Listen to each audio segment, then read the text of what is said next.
Well, and they have won 5 of their last 6 of Millwall to put themselves in this position. And obviously, a lot of the teams who are in that top 6, 7, 8 have Premier League experience, but we're looking at Bristol City, we're looking at Millwall, we're even looking at Coventry as well, which would freshen it up a little bit rather than the usual suspects. And admittedly, Sunderland haven't been there for a while either. So at one stage, Coventry a few moments ago would have been very worried because they were out of the playoffs with Millwall leading. They're back in now. How have Coventry Middlesbrough begun? Adam Cottier.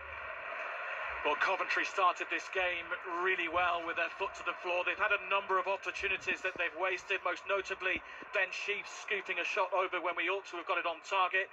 Ellis Sims has come close as well, and so too Sakamoto. Middlesbrough's attacks have been rare, but Morgan Whittaker has had a shot save. We're in the 16th minute now. Coventry 0, Middlesbrough 0. Marcelino Nunez has put Norwich ahead again. Nothing on this. Remember, Jack Wilshere in charge of Norwich. In the short term, they lead Cardiff City by 1-0. Let's go to Ashton Gate. Bristol City against Preston. Emily Herbert.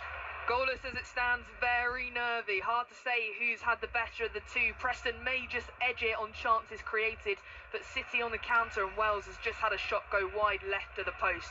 16 minutes in, Bristol City 0, Preston North End 0.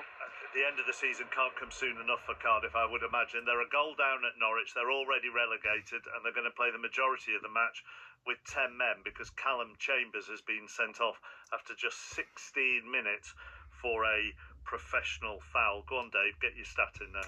Yuri Tielemans has now been directly involved in 10 Premier League goals this season, which equals his best ever return 2 seasons at Leicester City, 2021 and 21-22. Directly involved as in scored or set up? Yes, so he's got 3 goals and 7 assists this season. OK, Chris Coles at Derby Stoke. 0-0. Cagey tentative start from both. No real chances to talk of. A point could well be enough for both. There was a nice moment when both sets of supporters in unison chanted, "We are staying up," when West Brom took the lead against Luton. That quickly quietened down. But there's not much goalmouth action to describe. Derby 0, Stoke 0, both safe as it stands. Any goalmouth action at Home Park? Lawrence Herdman. It's still goalless, Mark. Leeds dictating the pace of the game and possession. Couple of presentable chances. Sam Byron's header straight at Connor Hazard in the Plymouth goal. Brendan Arneson misses hitting a shot close in. But at the other end, Mustafa Bundu's just blazed over after a mazy run. It's 0-0. 2 in 4 minutes for Marcelino Nunez. Cardiff down to 10, and they're 2 down at Carrow Road against Norwich. Opening goal at Fratton Park. Chris Wise. They might be chanting, "We are staying up" here on the south coast. Portsmouth 0, Hull City 1. Matt Crooks with the goal. A corner from the left, right across the 6-yard box, and there was Crooks attacking it into the back of the net from a couple of yards out. There's an amber flare that's gone off in the away end over to my right-hand side. This is massive for Hull because as it stands, they're now out of the bottom 3, and this will be enough regardless of what happens elsewhere today. Portsmouth 0, Hull 1. Good goal, Franny.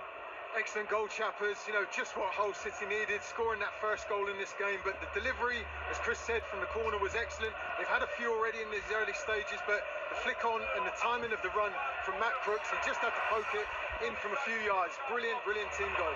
OK, we're going to stay on the south coast. We're going to go to Plymouth, where there's been a goal. Burnley fans, listen very, very carefully. Lawrence Herdman. Plymouth Argyle set to be the party poopers for Leeds. Plymouth 1, Leeds 0. Mustafa Bundu with a lovely run. He killed a shot, it hit the inside of the post. It came back and hit the shins of Sam Byron, the Leeds defender, and bundled into the net. It's Plymouth 0, Plymouth 1, Leeds 0. That's a great run, Lawrence, isn't it? Absolutely terrific run, and mindful that just 2 minutes ago Bundu had done something very similar and wildly hacked over the bar. This time he got it just about right. Sam Byron couldn't get his feet right and could only turn it past into his own net. Right, let me give you all the scores where we're at the moment in the Championship, because there have been several goals very early on and we're about 20 minutes in. Goalless between Bristol City and Preston. Burnley 1, Millwall 1. Coventry 0, Middlesbrough 0. Derby 0, Stoke 0. Norwich lead 10-man Cardiff by 2-0. Plymouth have just taken the lead against Leeds. They lead 1-0. Same for Hull at Portsmouth. They are a goal up. Sheffield United and Blackburn are goalless. QPR lead at Sunderland by 1-0. Swansea versus Oxford and Watford versus Sheffield Wednesday both have nothing on them. Both are goalless. And it's West Brom 1, Luton 1. As things stand, Burnley are taking the title. They're a point clear of Leeds. Those two are promoted. The playoff spots, as things stand, exactly as they were at the start of the day. Sheffield United, Sunderland, Bristol City and Coventry. Bristol City a point ahead of Coventry. Coventry and Millwall separated just by goal difference. Blackburn and Middlesbrough aren't out of it either. The three going down, Cardiff, Plymouth and Luton as things stand. Luton, Preston and Derby all on 50 points if it was to end now. Stoke have 51 and Mark Clement. Such is the nature of this relegation battle. With that goal that Hull scored at Fratton Park, they go from 22nd of being relegated to finishing 18th. Yeah, it really is as tight as that. And just looking at that table as it stands right now, because we haven't really discussed, apart from in the preview of the game itself, Preston North End's wretched form. If Luton were to score another goal right now, then Preston would be in the bottom three. 2 months ago, they were closer to the playoff places than they were the relegation. So what's happened? I think a lot of things. I think there's a malaise. There's definitely been a malaise there. You've got to remember, Preston North End are the only club to have played every single Football League season since 1888. But of course, what that means is they've never been in the Premier League. They had that run under Billy Davis, sort of around 2005 to 9. They were in the playoffs 3 seasons out of 5. So they've been floated around, but they've just sunk into that mid-table area. They had a diabolical end to last season, but they stuck with Ryan Lowe and then fired him after 1 game this season. And I think there is just this malaise. They've got several players that are looking like they're out of contract. Freddie Woodman, Emil Rees up front. And yet there's a couple of others they've already done new deals with. So there's that whole hunger thing, isn't there? And in the meantime, they've just got sucked further and further and further down the table. It's not helped today, by the way, that Paul Heckingbottom is not able to be on the bench because of a sending off he got on Easter Monday. Paul Heckingbottom himself has spoken about the malaise to a certain extent, in that when they are at home, when it's against a side that they are not expected to beat, the atmosphere is amazing. When it's against anybody, I remember these quotes in the build-up to the FA Cup tie against Aston Villa. When it's against the teams where fans would expect to be doing something against, they don't quite get Deepdale rocking.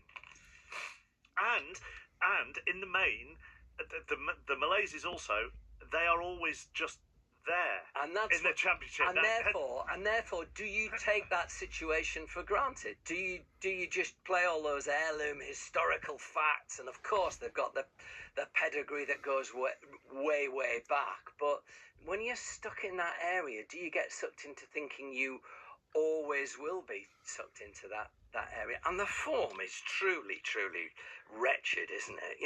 And I think as well, Paul Heckingbottom has fine-tuned them, and they've got 3 at the back, and it's nullified them a little bit from an attacking point of view. It's definitely a defensive 3 at the back, wing-backs holding back as opposed to pushing forward a lot. But, a goal for Luton and Preston, having not been in the bottom 3 all season, would find themselves in there. Well, I tell you what, why don't we go to the game that Preston are at, just to find out how they're doing then. They're at Ashton Gate against playoff-chasing Bristol City. Emily Herbert. Well, it's still goalless as it stands. 23 minutes on the clock. Joe Williams was on the end of a bad challenge just a couple of minutes ago, though. Riled both teams up, bit of pushing and shoving going on. It only resulted in a yellow card for Ryan Ledson, though. But Bristol City are on the attack here. They've got a bit more momentum in this game as it stands now. 24 minutes on the clock. It's goalless. Norwich have got a third against Cardiff.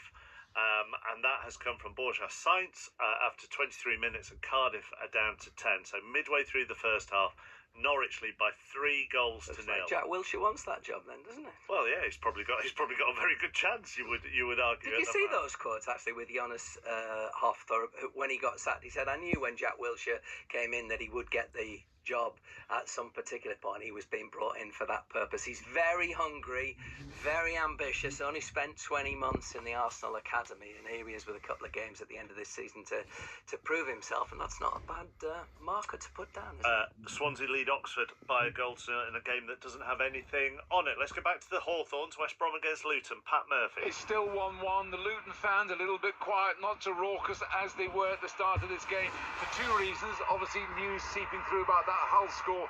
But West Brom, as they should be with the amount of talent they've got, are having a good spell here. Fellows, very dangerous down the right wing.